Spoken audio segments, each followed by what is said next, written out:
Hi everyone, Radhe Radhe, सत श्री अकाल, नमस्कार। मैं शिशिर स्वागत करता हूं आपके अपने यूट्यूब चैनल शिशिर की पाठशाला में और आशा करता हूं आप सभी काफी अच्छे होंगे और मस्त होंगे।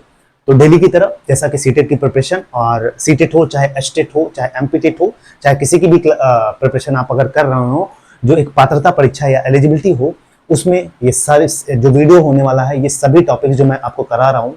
पहले मैंने एजुकेशनल पॉलिसीज ली हैं जिसमें आरटीई, एनसीएफ और आपका न्यू एजुकेशन पॉलिसी, ये सारी चीजें मैं कराऊंगा और 3-4-5 वीडियोस ऑलरेडी हो चुके हैं और आज ये हमारा एजुकेशन पॉलिसी का लास्ट वीडियो होगा जिसमें हम पढ़ेंगे राइट टू एजुकेशन एक्ट 2009।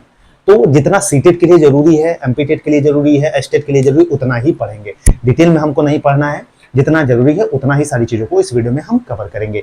तो चलिए स्टार्ट करते हैं आज का ये वीडियो। आज ये टॉपिक हम पढ़ेंगे राइट टू एजुकेशन एक्ट 2009। क्या आज का जो हमारा टॉपिक होने वाला है वो क्या होगा? वो होगा आरटीई 2009, जिसको हम किस नाम से जानते हैं? राइट टू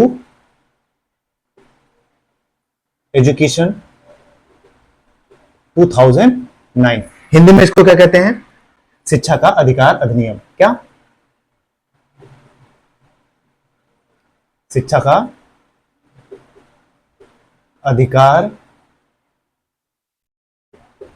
अधिनियम, ठीक है। और वहीं बात करें, ये आरटीई भाई बनाया गया राइट टू एजुकेशन, जो बच्चों के लिए फिर फ्री एंड कंपलसरी एजुकेशन जो होके आया। तो इसके थोड़े से ब्रीफ हिस्ट्री के बारे में पढ़ेंगे। आरटीई कब आया, क्यों आया, इसके पीछे का रीजन क्या था और जो जितना इंपॉर्टेंट है सीटेट के लिए वो सारी चीजें हम यहाँ कवर करेंगे। तो चलिए कुछ फैक्ट्स हैं, आइए नोट करते हैं। एक कॉपी पेन लेके बैठ जाइए और नोट करते चलिएगा, यहाँ से आपको बहुत कुछ सीखने को जरूर मिलेगा। तो सबसे पहले फैक्ट बात करें, जब हमारे संविधान में बात की गई कि भाई हमारे शिक्षा को कब मौलिक अधिकार बनाया जाए, पहले एक बात उठती है कि हमारे जो शिक्षा को मौलिक अधिकार बनाया जाए। तो धीरे धीरे ऐसे बातें उठ के आती हैं, फिर अचानक से एक समय आता है कि जो हमारा शिक्षा है उसको क्या मौलिक अधिकार बना दिया जाता है। तो कब बनाया जाता है, आइए इसको नोट करते हैं। तो पहला फैक्ट जो है वो 2002 में, ठीक है, कितना? 2002 में, ठीक है, 2002 में आर्टिकल कौन सा? आर्टिकल 21A के तहत 86वां क्या होता है? कॉन्स्टिट्यूशनल अमेंडमेंट होता है, ठीक है, कॉन्स्टिट्यूशनल अमेंडमेंट होता है, ठीक, अमेंडमेंट होता है। और भाग 3, ठीक है, भाग 3 में इसको क्या कहा गया? शिक्षा को क्या कहा गया? शिक्षा को मौलिक अधिकार बनाया गया, ठीक है, शिक्षा को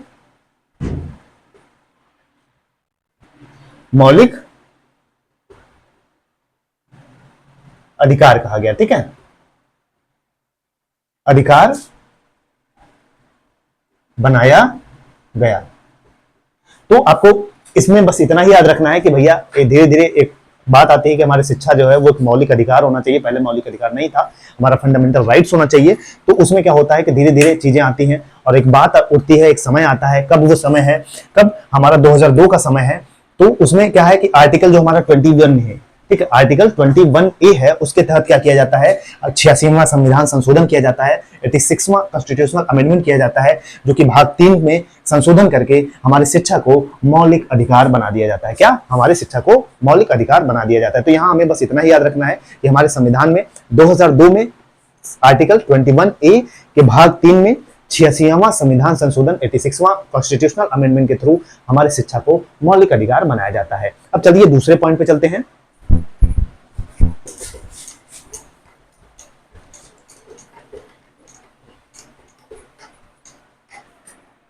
बात करते हैं दूसरे पॉइंट में। तो ये आरटीई जो है भाई, आरटीई 2009 जो है ये 4 अगस्त 2009 को क्या होता है? ये हमारे पार्लियामेंट में पारित हो जाता है, ठीक है, पार्लियामेंट में पारित किया गया। दूसरी चीज इसमें ये याद रखना है आपको, कब? आरटीई जो 2009 है, 4 अगस्त 2009 को हमारे संविधान संशोधन में क्या किया गया, इसको पार्लियामेंट में पारित किया गया। क्या आरटी एक्ट 2009 को हमारे पार्लियामेंट में, हमारे संसद में 2009 को पारित कर दिया जाता है, 4 अगस्त 2009 को। ठीक है, आगे चलते हैं। दूसरा फैक्ट इसमें क्या पढ़ेंगे, पूरे भारत में अगर बात करें, पूरे भारत में आरटीई एक्ट को कब लागू किया गया, ये भी क्वेश्चन पूछा जा सकता है। तो पूरे भारत में बात करें तो ऑल ओवर इंडिया में कब लागू हुआ, ये लागू हुआ 1 अप्रैल 2010 को। ठीक है, 1 अप्रैल 2010। आपसे ये अगर कोई पूछे तो भैया पार्लियामेंट में कब, संसद में कब पारित हुआ था, तो 4 अगस्त 2009 को पारित हुआ था। अगर पूछे पूरे भारत में कब लागू हुआ था, तो आपको बताना है, क्या बताना है, 4 अप्रैल 2010। ठीक है, सॉरी 1 अप्रैल 2010 को पूरे हमारे भारत में राइट टू एजुकेशन को फ्री कर दिया जाता है, कंपलसरी एन एजुकेशन, जो कि 6 से 14 वर्ष के बच्चों के लिए। ठीक है, तो ये था, थोड़ी सी स्टोरी बैकग्राउंड थी। अब आइए पढ़ते हैं जो हमारे सीटेट के लिए जरूरी है।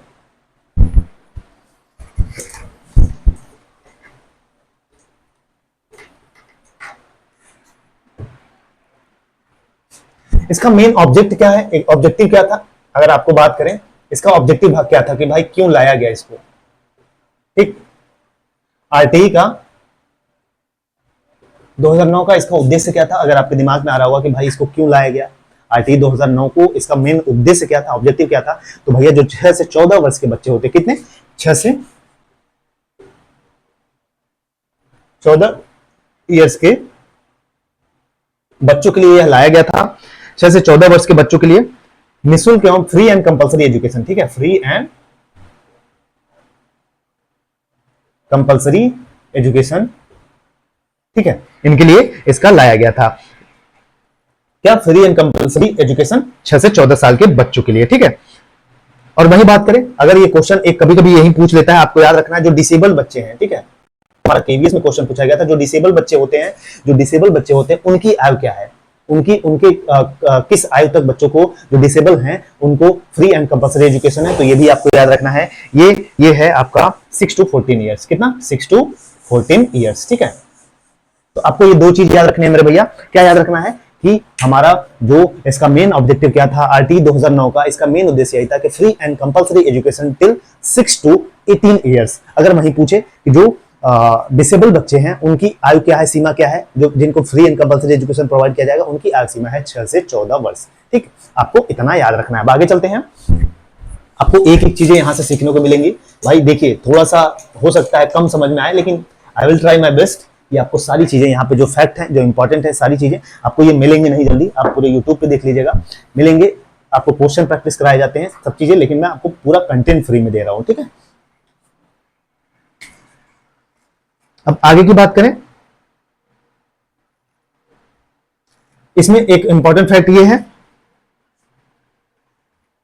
ठीक है, पीआरटी पे। ठीक है, पीआरटी इसका मतलब 1 to 5 पर कितने शिक्षक, टीचर पीपल रेशियो होना चाहिए। ठीक है, कितना, teacher people ratio, teacher people ratio मतलब शिक्षक और छात्र अनुपात, शिक्षक छात्र अनुपात कितना होना चाहिए। ठीक है, शिक्षक छात्र अनुपात की बात करें तो प्राइमरी लेवल पर, प्राइमरी में बात करें तो 30 बच्चों पर एक टीचर होना चाहिए। ठीक है, 30 बच्चों पर एक अध्यापक होना चाहिए। वहीं बात करें अपर प्राइमरी पे, अपर प्राइमरी में बात करें तो 35 बच्चों पे एक टीचर होना चाहिए। ठीक है, ये था आपका क्या कि जो टीचर पीपल रेशियो की बात की गई हमारे आरटीई में कि भैया कितने बच्चों पर कितने जो छात्र शिक्षक रेशियो है वो होना चाहिए। ठीक है, जो हमेशा कहा जाता है भाई कि आप सुनते होंगे टीचर भर्ती को लेकर कि अनुपात समानुपात बराबर है, उसी को लेकर कहा जाता है। तो बात करें टीचर पीपल रेशियो की, जो शिक्षक छात्र अनुपात होना चाहिए, प्राइमरी लेवल पर 30 बच्चों पर एक छात्र होना चाहिए, वहीं अपर प्राइमरी पर 35 बच्चों पर एक छात्र होना चाहिए। अब आगे दूसरी बात जो कही गई, आइए इसको पढ़ते हैं। वो कहा गया कि टीचर को कितना घंटे पढ़ाना है, ये भी उसमें कर दिया गया। ठीक है, क्या कर दिया गया, जो टीचर हैं वो कितने घंटे बच्चों को पढ़ाएंगे। तो वो दूसरी चीज इसमें ये कहेगी कि भाई जो टीचर है 1 वीक में कितना, 45 घंटे, 45 आवर्स, और एक साल में, एक ईयर में 200 दिन। ठीक है, कितना, 200 दिन।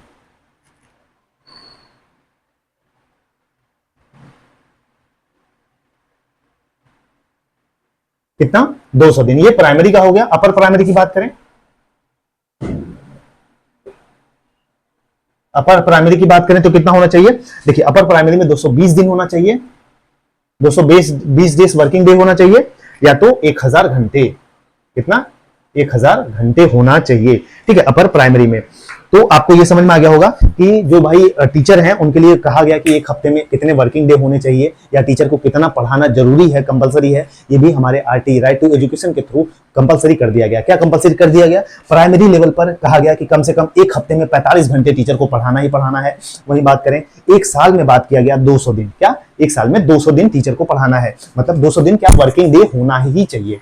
और आगे की बात करें, इसमें मतलब 200 दिन, और घंटे की बात कर लेते हैं आपसे, 800 घंटे, ठीक है। कितने? 800 घंटे इसमें प्राइमरी लेवल पर। अपर प्राइमरी की बात करें तो 220 डे वर्किंग डे होना चाहिए, और एक साल में आपका 1000 घंटे कम से कम अपर प्राइमरी में पढ़ाना ही पढ़ाना है आपको, ठीक है, वर्किंग डे होना चाहिए। यहां से क्वेश्चन खूब पूछे गए एग्जाम में, ये एमपीटेट में क्वेश्चन फैक्चुअल पूछा जाता है, तो वहां भी काम देगा आपका। अब आगे चलते हैं, कुछ और बातें जो हमारे आरटी में बात की गई, ठीक है, राइट टू एजुकेशन में जो जरूरी चीजें उसको हम कवर करते हैं। अब भाई बात किया गया कि जो स्कूल का दायरा कितना होना चाहिए, कि जैसे कि ताकि जो बच्चे हैं वो वंचित न रह पाए, उनके घर से स्कूल का डिस्टेंस बहुत ज्यादा ना हो, इसकी भी बात की गई। तो प्राइमरी में क्या किया गया? डिस्टेंस, ठीक है, डिस्टेंस को लेकर बात की गई। स्कूल घर से डिस्टेंस, ठीक है, घर से स्कूल का डिस्टेंस की बात की गई। इसमें अगर बात करें तो प्राइमरी का 1 किलोमीटर, घर से 1 किलोमीटर, और अपर प्राइमरी का कितना किया गया? अपर प्राइमरी का 3 किलोमीटर के दायरे में, ठीक है, 3 किलोमीटर के।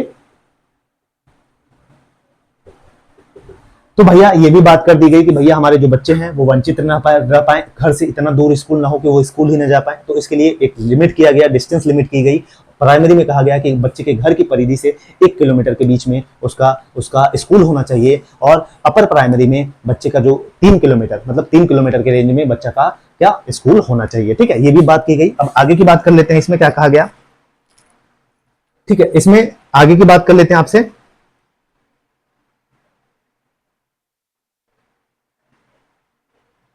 ठीक, एक एसएमसी होता है, क्या? एसएमसी, जिसको हम क्या कहते हैं? School management committee, school management committee बोलते हैं हम इसको, ठीक, स्कूल मैनेजमेंट कमेटी बोलते हैं।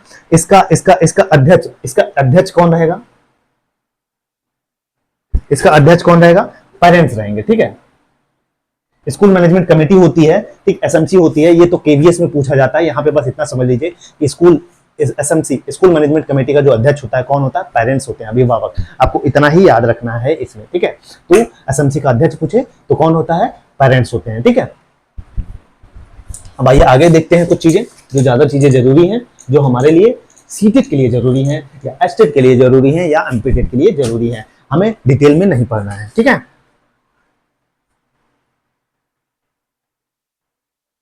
तो कुछ धाराएं हैं, इसमें बहुत सारी धाराएं हैं, ठीक है। धाराएं हमें नहीं पढ़नी है बहुत ज्यादा, जो केवीएस में हमें पढ़ना है डिटेल में, ठीक है। केवीएस में जब हम पढ़ेंगे तो इसमें जितनी धाराएं हैं, 28 धाराएं, लगभग 28 से ज्यादा हैं, उन सभी चीजों को हम पढ़ेंगे, लेकिन यहाँ पे हमें जरूरी नहीं है हमारे लिए, ठीक है। तो कुछ धाराएं जरूरी हैं जिसके बारे में हम बात कर लेते हैं। जैसे एक्ट 17 में क्या कहा गया? 17 में यह कहा गया कि भैया टीचर जो है बच्चे को पनिश नहीं करेगा, ठीक है। टीचर पनिशमेंट नहीं देगा बच्चे को, क्या? पनिशमेंट नहीं देगा। वहीं 28 में क्या कहा गया? धारा नंबर 28 में क्या कहा गया? इसमें कहा गया कि कोई भी गवर्नमेंट टीचर है वो ट्यूशन नहीं पढ़ा सकता, ठीक है, ट्यूशन नहीं पढ़ा सकता, ट्यूशन नहीं पढ़ा सकता, ठीक है। ये बातें की गई, तो आपको इतना याद रखना है, 2 धारा बस। एक्ट 17 में ये कहा गया, एक्ट 17 में ये कहा गया मेरे भैया कि जो टीचर है वो बच्चे को पनिशमेंट नहीं देगा, ठीक है, इसलिए दंड नहीं दिया जाता है। और 28 में क्या कहा गया? एक्ट 28 में कहा गया जो गवर्नमेंट टीचर है, एक सरकारी टीचर है, वो बच्चों को ट्यूशन नहीं पढ़ा सकता, ठीक। ये बातें कही गई और इतनी ही जरूरी थी। बाकी एक और ईडब्ल्यूएस की बात यही की गई कि हर स्कूल में ईडब्ल्यूएस के लिए, ये भी समझ लीजिए, जो ईडब्ल्यूएस के लिए कहा गया, आरक्षण कहा गया, हर स्कूल में कितना होना चाहिए? 25%, ठीक है, 25% प्राइवेट में, मतलब इसी में कहा गया कि जो ईडब्ल्यूएस के बच्चे होंगे उनको भी कोटा दिया गया, तो 25% जो प्राइवेट स्कूल हैं उसमें 25% बच्चों के लिए जो ईडब्ल्यूएस के कैंडिडेट्स हैं उनके लिए सीट क्या है रिजर्व रहेगी। तो इतना ही जरूरी था हमें आरटीई में पढ़ने के लिए, आरटीई 2009 में जो हमारे सीटेट के लिए जरूरी है, जहां से कभी कभार एक आध क्वेश्चन पूछ लिए जाते हैं। तो ये था आरटीई 1 2009। बाकी इसको डिटेल में पढ़ना है तो वो केवीएस में पढ़ेंगे अच्छे से, ठीक है, पूरी धारा के साथ सारी चीजों को हम कवर करेंगे। बाकी ऑल द बेस्ट, ऐसे आपको डेली एक टॉपिक मिलेगा। अब चलेंगे हम किस पे चलेंगे, नेक्स्ट टॉपिक पे चलेंगे। कल आपको नेक्स्ट वीडियो मिलेगा, ऐसे ही आपको टॉपिक वाइज वीडियो डेली मिलेंगे, लगभग आपके सारे टॉपिक्स इसमें कवर हो जाएंगे। ऐसे ही मुस्कुराते रहिए और पढ़ते रहिए। मिलेंगे अगले वीडियो में। चैनल पे नए हैं तो चैनल को सब्सक्राइब कर लीजिए। जय हिंद, जय भारत।